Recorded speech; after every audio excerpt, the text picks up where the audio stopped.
2016년 1월 25일 하나님 말씀은 마태복음 5장 7절에서 9절입니다. 긍휼히 여기는 자는 복이 있나니 그들이 긍휼히 여김을 받을 것이미요. 마음이 청결한 자는 복이 있나니 그들이 하나님을 볼 것이미요. 화평하게 하는 자는 복이 있나니 그들이 하나님의 아들이라 일컬음을 받을 것이미요. 오늘도 귀한 찬양과 또 기도와 말씀 봉독에 감사를 드립니다. 우리가 이 땅을 살아갈 때에 많은 중요한 것들 중에 하나는 좋은 태도를 갖는 것입니다. 그 사람이 아무리 재물이 많고 높은 학력을 가지고 있을지라도 태도가 좋지 않으면 그 재물과 학력은 빛나지 않습니다. 우리 성도님들이 가지고 있는 달란트는 어떻게 빛나고 있으십니까? 요즘 우리나라 코스피 주가가 3개월 만에 4천에서 5천까지 이제 올랐습니다. 그래서 많은 사람들이 주식 투자에 대해서 이전에도 관심이 많았지만 유달리 최근에 더 관심이 많은 것 같습니다. 세계에서 주식 투자를 제일 잘하는 사람은 워렌 버핏이라는 사람입니다. 이 버핏이라는 사람은 주식 투자로 세계 1위 부자까지 올랐던 그런 사람입니다. 버핏이 한 끼 식사를 같이 하는데 무려 수십억 원이나 들여서 식사하는 비용을 들일 정도로 이 사람이 한마디 하는 것이 곧 돈이고 그리고 세상의 돈의 흐름이었습니다. 작년 2025년에 이 버핏은 은퇴를 하였습니다. 올해 2026년 1월부터 새로운 후계자가 버핏의 투자 사업을 인수받게 되었습니다. 모두가 세계 최고의 반열에 올랐던 이 버핏의 후계자가 되는 것, 누가 될까 매우 궁금해했습니다.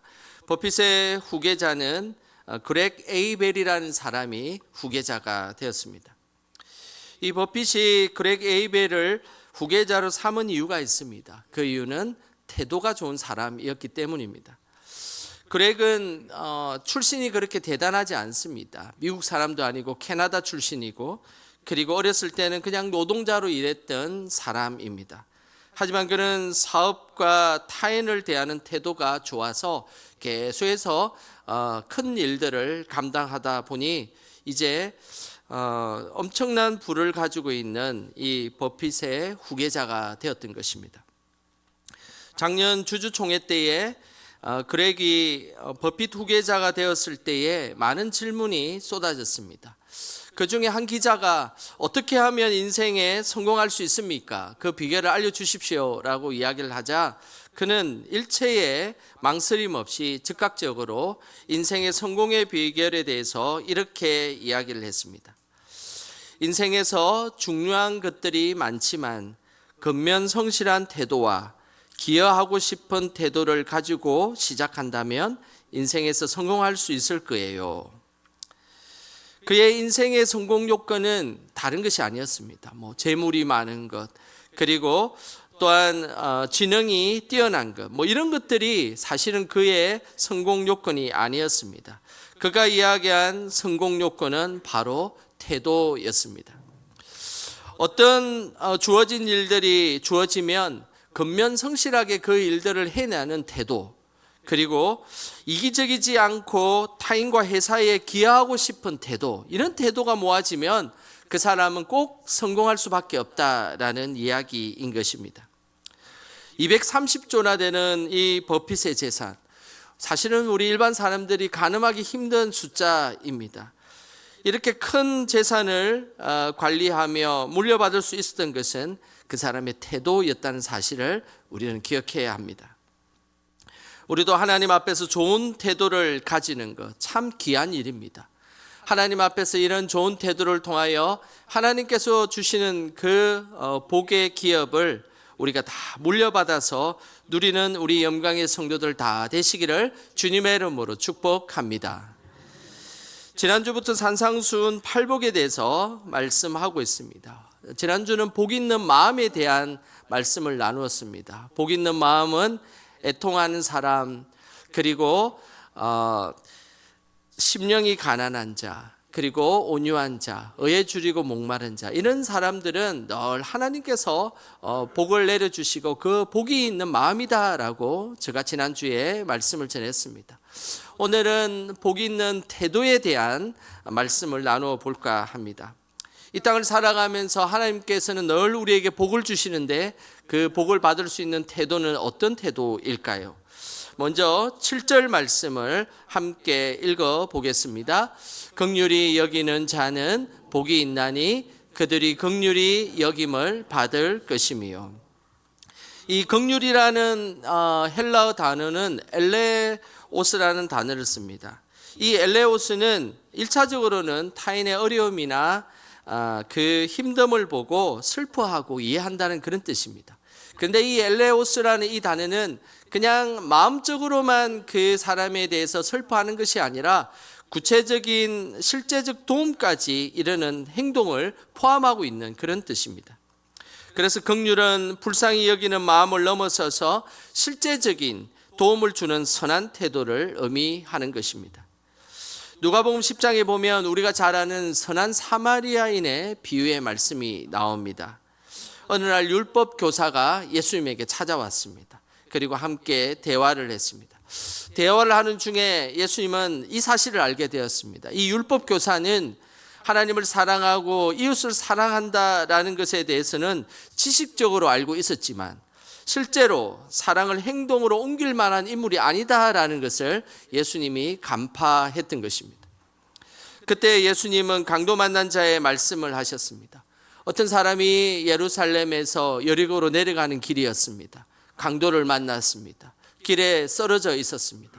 그런데 거기에 제사장과 레위인들은 그냥 지나갔는데 특별히 그 길을 지나갔던 사마리아 사람은 그냥 지나갈 수가 없었습니다. 오늘 왜 사마리아인이 그냥 지나갈 수 없었는지 그 이유를 누가복음 10장 33절에 이렇게 말씀하고 있습니다. 우리 같이 함께 읽어보겠습니다. 어떤 사마리아 사람은 여행하는 중 거기 이르러 그를 보고 불쌍히 여겨. 사마리아인은 강도 만난 자가 길에 쓰러져 있는 것을 보고 불쌍히 여겼다라고 말씀하였습니다. 여기서 이 불쌍히 여겼다는 말은 나의 창자가 끊어지는 듯한 그런 아픔을 느꼈다는 것입니다. 그런데 이 아픔의 마음은 단지 그냥 그 강도를 불쌍해 주는 것으로 끝낸 것이 아니라 강도 만난 자를 치료해 주고 끝까지 돌봐주었던 행동까지 이어진 것입니다.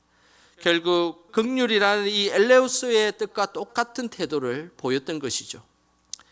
우리는 어려운 이웃을 보았을 때 마음으로 끝내는 것이 아니라 구체적인 도움을 주는 행동까지 나아가는 태도, 그 태도가 바로 우리가 하나님 주시는 복을 받는 태도입니다. 그뿐만 아니라 긍휼이라는 이 태도는 아주 독특한 특징을 가졌습니다.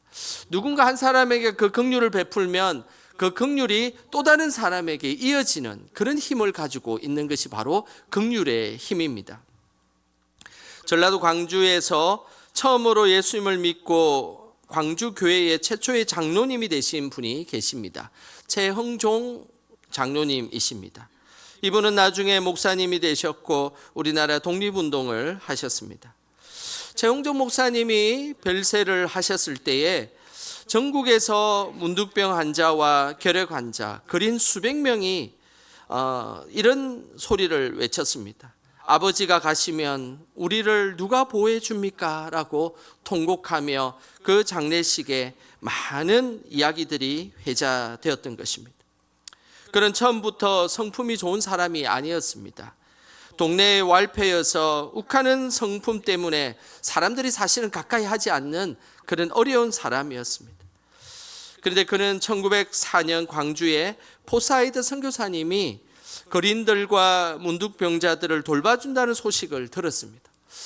그래서 최홍종은 사실은 기독교에 처음부터 관심이 있었던 것은 아니었습니다. 도대체 저 선교사는 누구인지, 선교사에게 가면 돈도 준다는데 나도 한번 가봐야 되겠다라고 그냥 포사이드 선교사님을 찾아갔던 것입니다. 최홍종은 거린들이 오면 피해 다녔고 나병 환자가 오면 숨고 도망 다녔던 사람이었습니다. 어느 날 최홍종이 잠을 자는데 포사이드 선교사님이 나병 환자를 안고 치료해 주는 모습이 계속 떠올랐습니다. 그러면서 이런 생각이 들었습니다. 왜 그는 하는데 나는 하지 못하는가? 나는 동족인데도 피해 도망쳤는데 어떻게 그는 자기 자식 대하듯 안을 수 있었냐? 그와 나 사이에 무엇이 다른가? 그렇다. 믿음의 차이다. 예수 믿는다는 것은 그렇게 사는 것이다. 나도 그렇게 살아야겠다. 최홍준 목사님은 자신이 지금까지 살아온 삶이 너무나 잘못되었다라는 것을 알게 되었습니다. 그러면서 이제는 포사이드 선교사님처럼 어려운 환자들을 돌보는 삶으로 살아야겠다라고 결단을 했던 것입니다. 그러면서 그곳에 세워진 곳이 우리가 잘 아는 여수 애양원이라는 곳입니다. 이 애양원은 특별히 나병 환자를 돌보았던 특별한 장소였습니다. 최홍종 목사님은 늘 이 여수 애양원에서 나병 환자를 도왔고 일평생 그들을 위해서 살아가게 되었던 것입니다. 긍휼히 여기는 자의 태도로 변화되었던 것입니다. 한 사람이 긍휼히 여기는 자의 태도를 보이면 그 태도가 또 다른 사람에게 긍휼히 여김으로 변화되는 것입니다. 그것이 바로 놀라운 힘을 가진 긍휼의 힘입니다.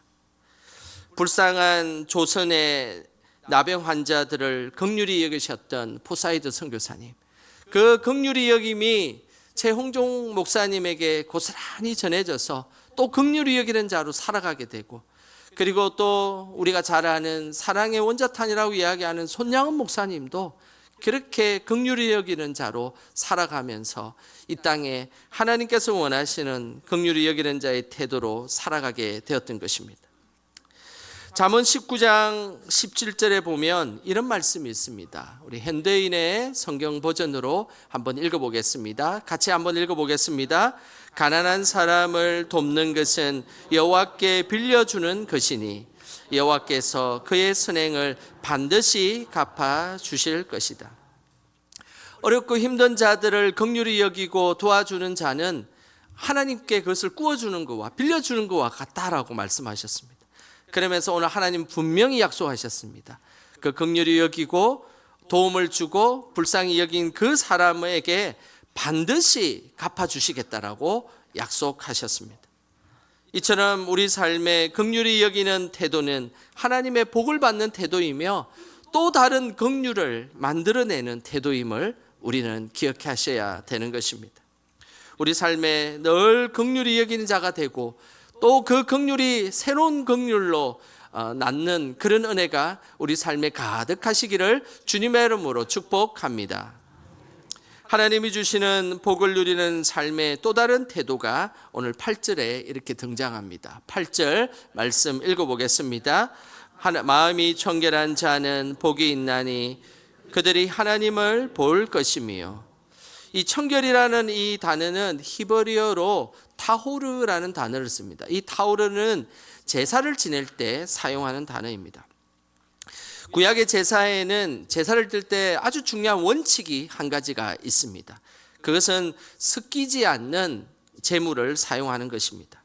레위기 19장 19절에 보면 이 내용이 잘 나와 있습니다. 우리 같이 읽어보겠습니다. 너희는 내 규례를 지킬지어다. 내 가축을 다른 종류와 교미시키지 말며 내 밭에 두 종자를 섞어 뿌리지 말며 두 재료로 직조한 옷을 입지 말지며. 하나님께 제사를 드릴 때의 원칙은 제물에 해당되는 이 가축이나 식물의 종자가 섞이지 않는 것입니다. 그리고 제사를 드릴 때 그 의복은 늘 한 실로 된 것을 사용해야만 했습니다. 이것이 그 제사 지낼 때 원칙이었습니다. 왜 이런 원칙으로 제사를 드리기를 원하셨을까요? 그 이유는 이중적인 마음을 품지 말고 늘 하나님께 순수한 마음으로 예배드려야 한다라는 것을 우리에게 말씀하고 있는 것입니다. 사도행전 5장에 보면 초대교회가 한창 부흥할 때에 많은 성도들이 순수한 마음으로 자신의 소유를 팔아 하나님께 드리는 장면이 나옵니다. 그때의 순수한 마음으로 드리지 못했던 아나니아 삽비라가 베드로에게 예물을 바치는 장면도 같이 나옵니다. 이들은 자신의 밭을 팔고 나서 일부를 감춘 후에 내가 밭을 판 모든 것을 가지고 왔다라고 거짓말을 하였습니다. 아나니아와 삽비라는 예물을 통해서 바나바처럼 자신도 다른 사람에게 인정받고 싶은 마음과 예물을 다 드리기 아까운 마음이 동시에 들었던 것입니다. 그래서 순수한 마음으로 하나님 앞에 나아가지 못하고 욕심과 거짓으로 하나님 앞에 나아갔던 것입니다. 이 사실에 대해서 사도 베드로는 정확하게 말씀하였습니다. 사도행전 5장 4절에 이 말씀이 있습니다. 우리 같이 한번 읽어보겠습니다. 땅이 그대로 있을 때에는 내 땅이 아니며 판 후에도 내 마음대로 할 수가 없더냐. 어찌하여 이 일을 내 마음에 두었느냐. 사람에게 거짓말한 것이 아니요 하나님께로다. 아나니아와 삽비라가 그냥 자신의 밭을 팔고 나서 그 일부분을 그냥 그 초대교회에 드렸다면 아무런 문제가 없습니다. 순수하게 드린 그 예물로 인해서 초대교회는 정말로 기뻐하고 그 귀한 예물을 아름답게 사용했을 것입니다. 그런데 자신의 밭을 판 모든 것을 가져왔다고 거짓말을 하는 바람에 그 중심을 아시는 성령께서 분노하셨던 것입니다. 하나님은 우리가 늘 순수한 마음으로 하나님 앞에 나아가기를 원하십니다. 하나님 앞에서는 많고 적음의 문제가 아니라 순수한 동기와 순수한 마음을 하나님은 늘 바라보시는 것입니다. 그래서 두 마음을 품지 않는 것, 이것이 바로 오늘 이 성경에서 이야기하는 청결한 자의 모습이자 태도인 것입니다. 우리도 늘 한마음 한뜻으로 하나님을 섬기고 교회를 섬기시기를 주님의 이름으로 축복합니다. 초창기 우리나라의 선교사님들이 오셨을 때 많은 기독교인들이 자신의 욕심과 목적을 갖고 특별히 먹거리를 해결하기 위해 교회에 오는 경우가 많았습니다. 요즘에는 그런 사람이 없지만 이전의 교회는 순수하게 예배 드리러 온 것이 아니라 자신의 이기적인 욕심을 채우기 위해 왔던 적이 많았습니다. 당시 선교사님들은 이기적인 자신의 욕심을 채우기 위해 온 성도들을 쌀교인, 영어로 라이스 크리스찬이라는 표현을 썼습니다. 쌀만 받으러 온 교인이라는 그런 뜻입니다. 전라도 전주 지역에 있었던 일입니다. 남장로회 선교부가 1893년 6월에 전주에서 전도를 하러 갔습니다. 서울에서 전도를 하러 가니까 이 전주 지역에 서울 양반들이 내려와서 도를 가르친다는 소문이 들리자 많은 사람들이 몰려왔습니다. 그 몰려온 곳에서 교회를 세우며 교회 예배가 이어갔습니다. 그런데 그들이 교회에 온 목적은 쌀을 얻기 위해서 왔던 것이었습니다. 그리고 어떤 사람은 만병통치약이었던 서양의 약을 준다는 소문을 듣고 왔던 것이었습니다. 그리고 어떤 사람은 교회에 오면 돈을 준다는 이야기를 듣고 교회에 왔던 것이었습니다. 이들이 모여서 함께 예배를 드렸지만 그들은 쌀 교인이었지 그리고 진짜 알곡 교인도 아니었습니다. 그런데 오늘 거기에 자신의 목적과 이기심으로 왔던 교인들은 하나씩 시간이 지나자 다 빠져나가 버렸지만 그러나 그곳에 남아있던 교인들은 오히려 교회에 쌀을 받으러 온 것이 아니라 자신들의 식구들 밥을 짓기 전에 쌀을 한 숟가락씩 모아서 성미를 드렸던 교인들은 그곳에 계속 남게 되었던 것입니다. 우리 한국 교회는 이런 작은 한 숟가락의 쌀 한 숟가락의 성미를 통해서 한국 교회가 세워진 것입니다. 그래서 한국 교회는 어떤 외부에 의존하지 않고 늘 자립하는 교회가 될 수 있었던 것은 그렇게 하나님 앞에서 늘 겸손한 마음으로 하나님 앞에 온전히 드렸던 그 순수한 교인들로 인하여서 한국 교회가 부흥하게 되었고 그리고 그 한국 교회가 많이 생기게 되었던 것입니다. 그 대표적인 교회가 전주의 첫 교회인 서문박 교회라는 교회입니다. 이 교회에 잘 보시면 이 교회 교인들이 유독 여인들이 많고 아이들이 많았습니다. 그 이유는 이들이 쌀을 받으러 온 교인들이 아니라 보릿고개로 본인들도 힘들고 굶주린 삶에 한 숟가락의 작은 성미를 드리며 지켜왔던 교인들이기 때문입니다. 그래서 선교사님들은 이들을 향해서 알곡 같은 신자다라고 그들을 기억하며 그들을 사랑했던 것입니다. 하나님은 욕심 없이 청결한 마음으로 예배드리고 기뻐하는 이들을 통해서 오늘도 역사하십니다. 그것을 믿으십니까? 청결한 자는 다른 것이 아닙니다. 그냥 순수하게 하나님 앞에서 온전한 모습으로 나아가는 것, 그것이 바로 청결한 자의 모습입니다. 마지막으로 하나님이 주시는 복을 누리며 사는 사람의 태도는 오늘 9절에 그 태도가 나옵니다. 9절 같이 읽어보겠습니다.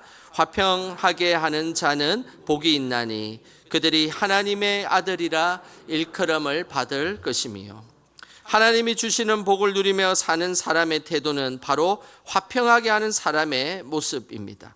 이 화평은 에이레네라는 뜻인데, 이 에이레네는 그냥 사람끼리 친하게 지내는 화평도 분명히 포함되어 있습니다. 그런데 좀 더 근본적인 내용이 그곳에 포함되어 있습니다. 이 에이레네는 죄로 인해서 하나님의 관계가 깨어지고 죄로 인해서 사람들과의 관계가 깨어진 것이 회복될 때 에이레네가 일어났다라고 표현합니다. 그래서 진정한 화평은 죄로 인해서 깨어진 화평을 다시 이어주는 역할을 하는 것입니다.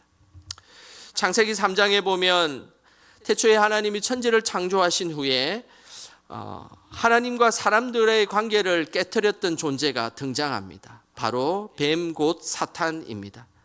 뱀이 하와에게 다가가서 선악을 알게 하는 나무의 과실을 먹으라라고 유혹했습니다.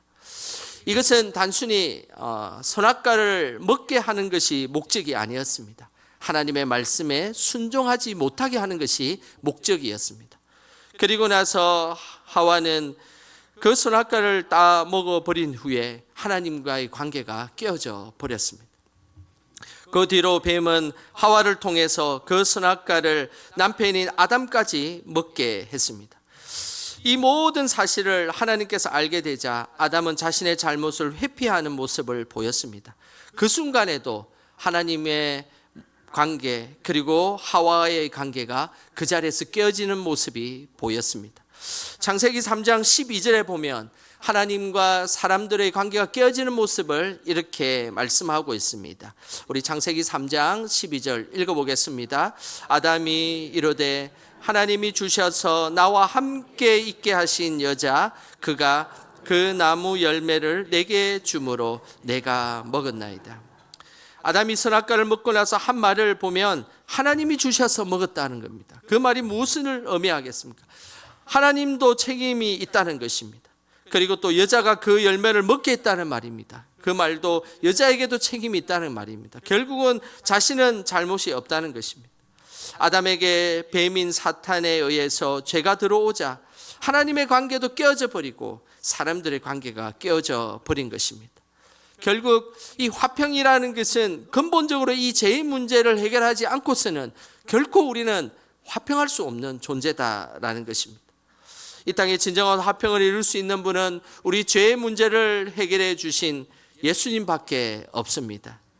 예수님을 온전히 믿는 자만이 진정한 화평하게 하는 자의 태도로 살아갈 수 있게 되는 것입니다.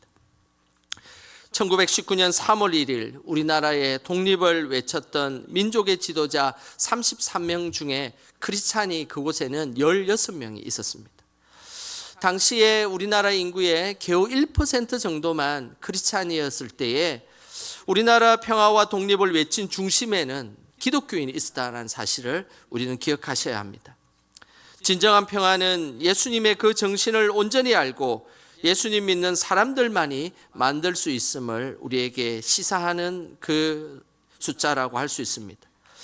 예수님께서 가르치셨던 진정한 평화는 복수하지 않고 먼저 우리가 화목하게 지내고 우리를 돌아보는 것이 우선되어야 한다는 것입니다. 이 예수님의 그 정신이 이 3일 독립선언서에 보면 고스란히 그 내용이 이곳에 등장합니다. 3일 독립선언서 일부분을 제가 한번 읽어드리겠습니다. 오늘 우리가 해야 할 일은 다만 우리 자신을 바로 세우는 데 있을 뿐이니 옛 원한이나 일시적인 감정으로 상대를 미워하고 몰아내는 것이 아님을 밝히는 바입니다.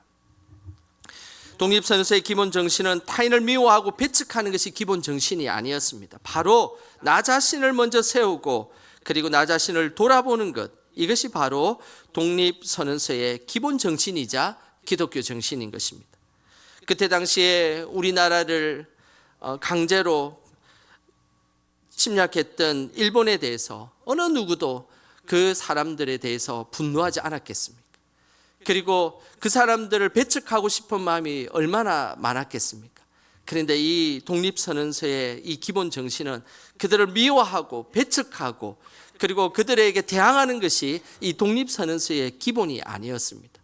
오히려 우리 자신을 바로 세우는 것이 우리가 먼저 기본이 되어야 되고, 옛 원한과 일시적 감정으로 상대방을 미워하고 몰아내는 그것이 우리의 독립정신이 되면 안 된다라는 것이 이 독립선언서에는 고스란히 들어가 있었던 것입니다. 죄는 항상 이기적인 욕망과 타인에 대한 미움을 부추깁니다. 그 근본적인 죄를 해결하지 않고서는 우리가 어떻게 평화의 사람으로 화평케 하는 자로 이 땅을 살아갈 수가 있겠습니까? 진정한 화평은 죄에 물든 이기심과 타인을 배척하는 태도로는 절대 이루어질 수 없습니다. 십자가에서 죄의 담을 허물어 주신 예수님을 믿는 그 믿음이 우리 안에 기본이 될 때 우리는 정말로 화평하게 하는 사람으로 살아갈 수 있는 것입니다.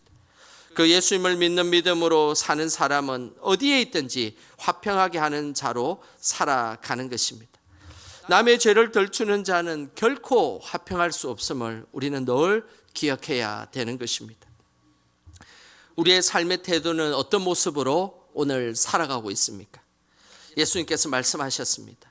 우리가 다른 사람을 불쌍히 여기는 그 긍휼함의 태도를 가질 때에 긍휼히 여김을 받게 될 것이다 라고 말씀하셨습니다. 우리가 거짓이 섞이지 않는 청결한 태도를 가질 때에 우리도 하나님을 보는 축복을 받게 될 것이다 라고 말씀하셨습니다. 그뿐만 아니라 타인보다 자신을 먼저 돌아보는 화평함의 태도를 지닐 때에 우리도 하나님의 아들이라 일컬음을 받는 축복을 받게 될 것이다 라고 말씀하셨습니다. 항상 하나님이 원하시는 복 있는 태도를 통해서 늘 하나님이 주시는 복이 떠나지 않는 우리 영광의 모든 성도들 되시기를 주님의 이름으로 축원합니다. 이 시간 우리 찬양하며 기도하는 시간 갖겠습니다. 나의 마음을 정금같이.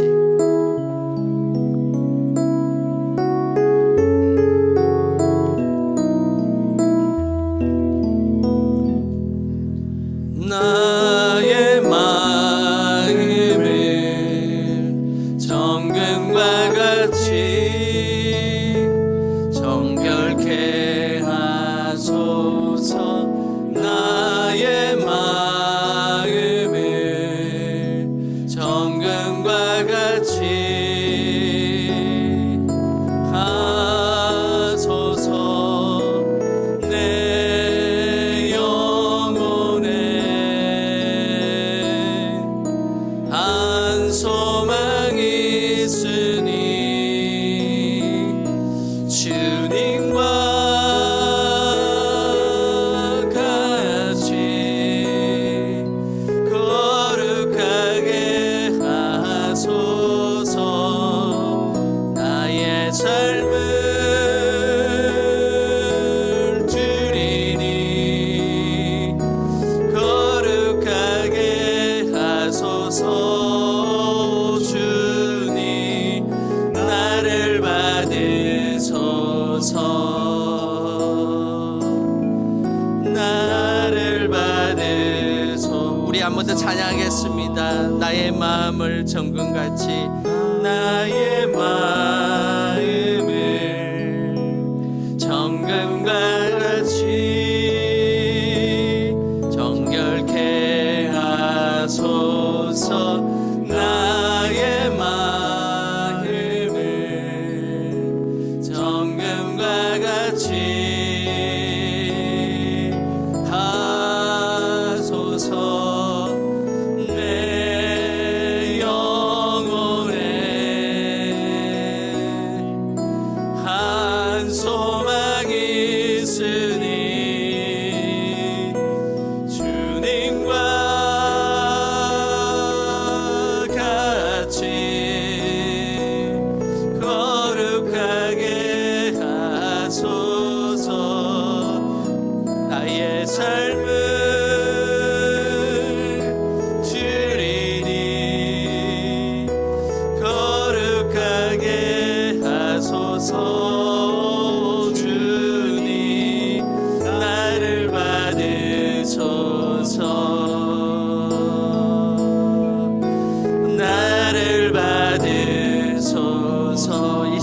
우리가 합심하여 함께 기도하길 원합니다. 하나님, 나의 마음을 점검같이 정결하게 하여 주시옵소서.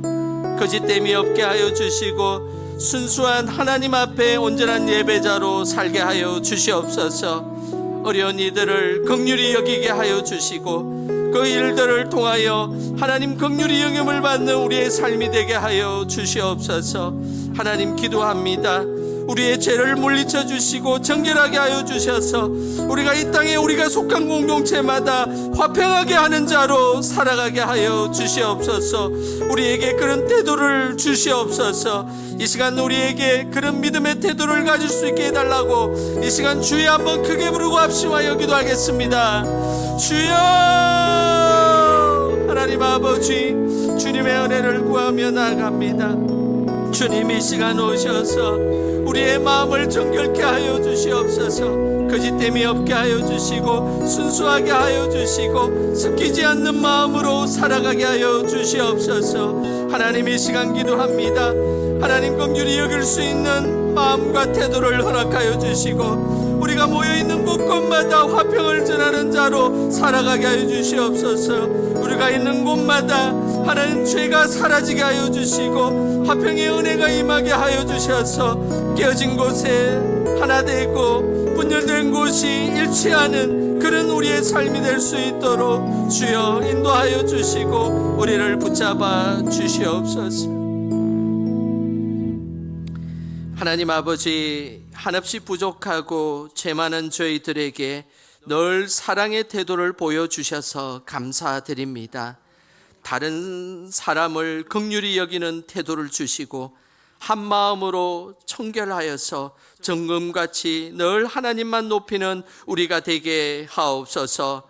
우리가 속한 가정과 믿음의 공동체에 화평하게 하는 자가 되게 하여 주셔서 우리 영광의 모든 가정과 교회 모임이 늘 화평으로 가득 차게 하옵소서. 예수님의 이름으로 기도드립니다. 아멘.